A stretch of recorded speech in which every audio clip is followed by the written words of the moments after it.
So, ang farming po is profession. Bako iyang polba. Bakit?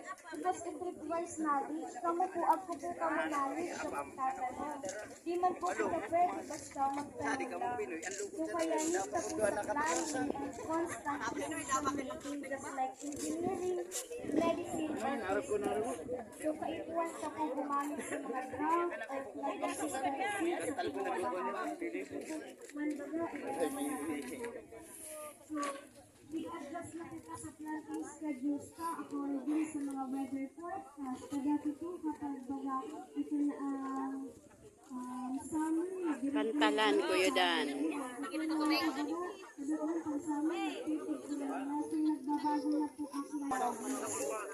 So, handweeding lang po, kadto di ako nag-chemical, proper maintenance lang po talaga sa 15 plots ko po aginigibo ko.